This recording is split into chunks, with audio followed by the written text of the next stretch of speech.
Today, I'll show you how to use Confluence for beginners. Confluence is a workspace from Atlassian where teams can create, organize, and share information. You can use it for documentation, meeting notes, project plans, knowledge bases, company policies, product requirements, and team updates. First, open Confluence and log into your account. After logging in, you will usually see your home dashboard. This is where you can find recent pages, spaces, updates, and content shared by your team. The first important thing to understand is spaces.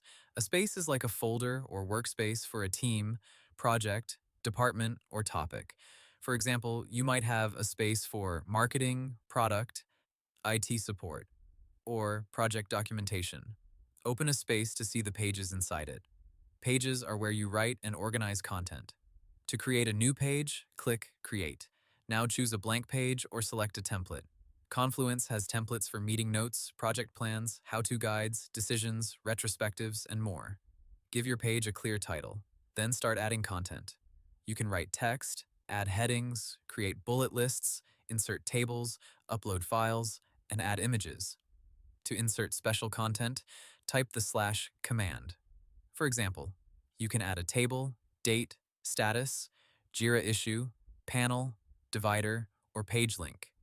If you want to organize information clearly, use headings and sections so the page is easy to scan. When your page is ready, click Publish. After publishing, your team can view it, comment on it, and collaborate. You can mention teammates by typing at followed by their name. You can also leave comments on specific text if you want feedback or updates. To keep pages organized, use the page tree on the left side. You can create child pages under a main page, so related information stays together. For example, a project page can have child pages for meeting notes, requirements, timelines, and decisions. You can also search for content using the search bar at the top. Type a keyword, page title, or teammate name to quickly find what you need. If your team uses Jira, you can connect Jira issues to Confluence pages. This is useful for linking documentation with actual project tasks. Finally, remember to keep your Confluence pages updated.